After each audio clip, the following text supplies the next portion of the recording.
Chers auditeurs, bienvenue dans ce hors-série numéro 1 de Deux Savates et d'épée, le podcast 100% arts martiaux français. Épisode hors-série car nous allons nous intéresser au patrimoine martial français. Et nous allons parler d'un objet discret, presque anodin, mais dont l'histoire traverse le temps et les continents, le douk-douk. C'est un petit couteau, un couteau de poche, sans garde, sans cran d'arrêt, sans sophistication apparente. Et pourtant, derrière cette simplicité, se cache un objet qui a marqué l'histoire coloniale, le quotidien des populations et même certains conflits armés. C'est un objet qui incarne une martialité de l'usage, brute et sans école.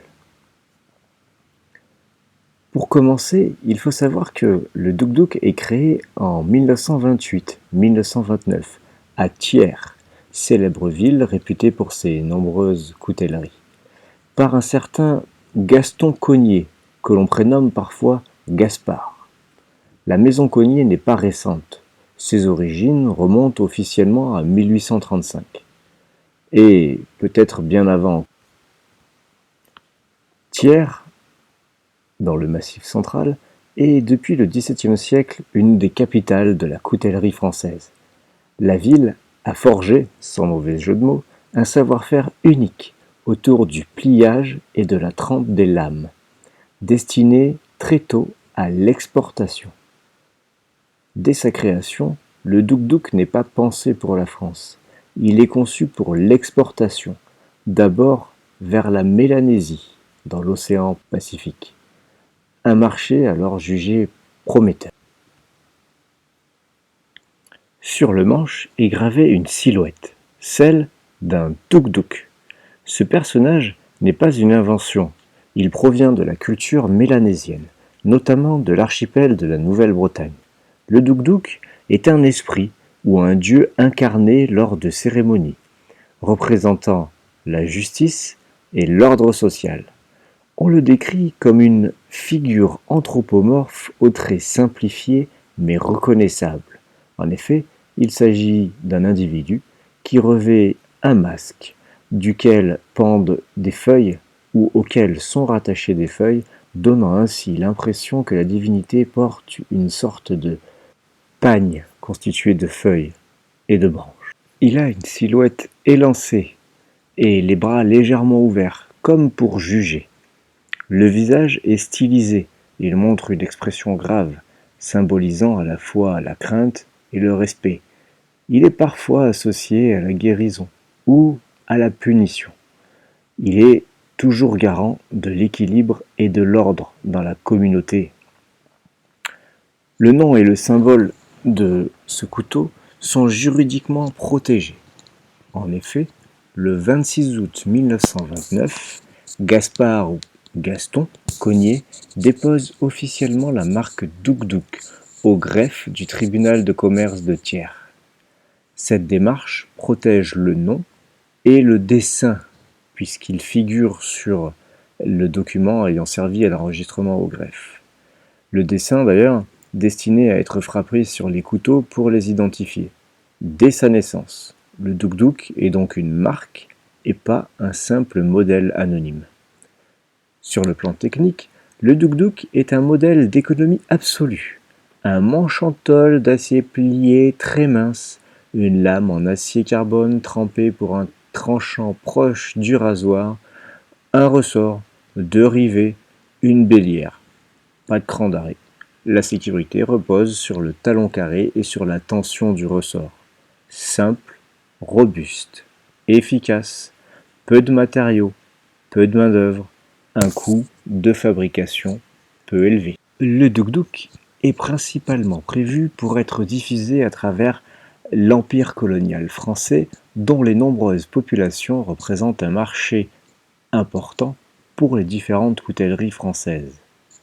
Mais tout ça ne se passe pas comme prévu, puisque le marché mélanésien, d'abord ciblé par la coutellerie Cogniet, se révèle très vite limité. La maison Cogniet redirige donc sa production vers l'Afrique du Nord, et notamment l'Algérie. Là, le Douk-Douk va rencontrer un succès fulgurant. À la veille de la Seconde Guerre mondiale, il est adopté massivement par les populations autochtones, les Européens, les ouvriers, les paysans, les travailleurs des ports et des campagnes. Certains le décrivent comme le couteau national de l'Algérie française. Alors, pourquoi un tel succès? Eh bien, parce qu'il est simple, léger, robuste et fiable, et qu'il est capable de découper tout ce qui se présente à sa lame, plate et fine. Elle permet également, cette lame plate et fine, une dissimulation facile. Il devient donc l'outil quotidien par excellence. Étant le couteau le plus répandu dans le département français d'Algérie, il est forcément l'outil qui va le plus servir à commettre des méfaits, et malheureusement acquérir une réputation somme toute injustifiée. D'ailleurs, durant la guerre d'Algérie, l'administration française va classer le couteau Douk-Douk comme matériel de guerre. Son importation dans le département français d'Algérie va être interdite et tous les stocks présents dans le département chez les couteliers vont être saisis.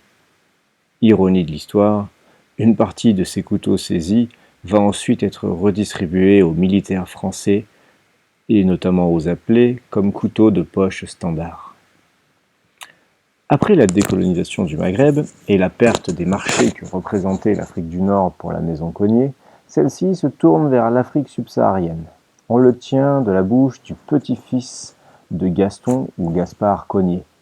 Le Douk-Douk, d'ailleurs, transitait déjà dans le désert via les caravanes des Touaregs et servait même de monnaie d'échange entre les populations d'Afrique subsaharienne et les populations de Touaregs qui commerçaient ensemble.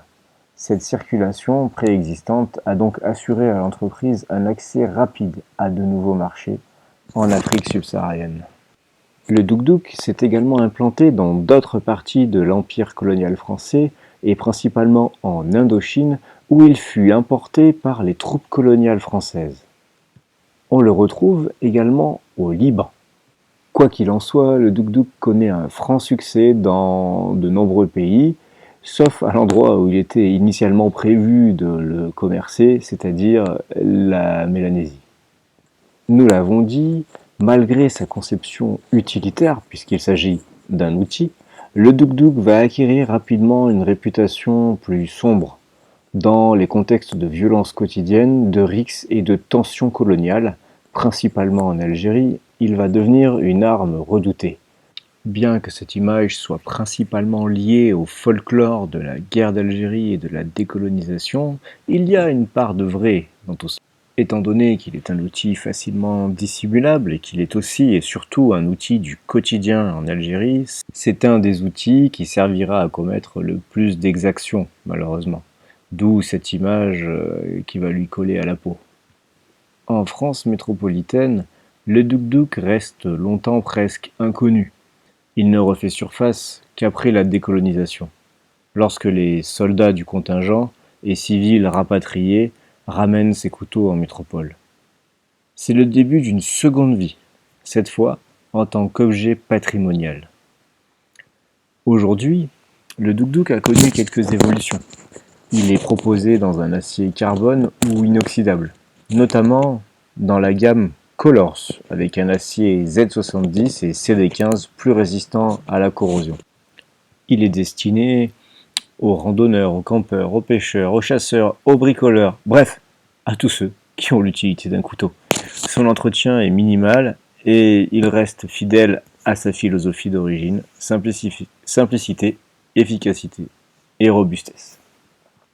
Mais derrière cet usage contemporain et paisible, demeure son histoire et sa martialité. C'est un objet industriel, devenu outil du quotidien, puis arme redoutée, puis patrimoine français. Le Douk-Douk n'est pas un couteau de duel, ni un objet codifié. Il incarne une martialité de l'usage de l'instant, Une arme de fortune, un rapport direct au réel. Il tranche, il coupe, il protège. C'est un témoin brutal d'une histoire coloniale et sociale. Sa philosophie reste constante. Produire un outil qui fonctionne, fiable, simple.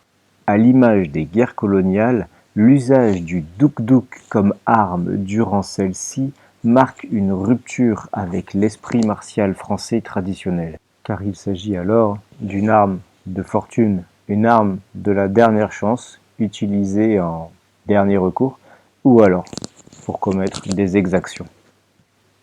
Toujours est-il que le duk-duk est un couteau discret, mais emblématique, un objet simple qui traverse les continents et les époques.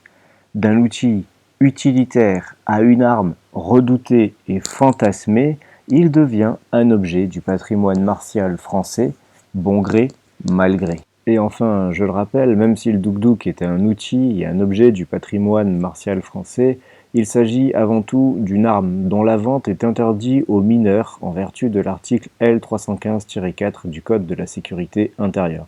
De même, il s'agit d'une arme de catégorie D dont le port est interdit sans motif valable. Je précise qu'il s'agit d'un délit.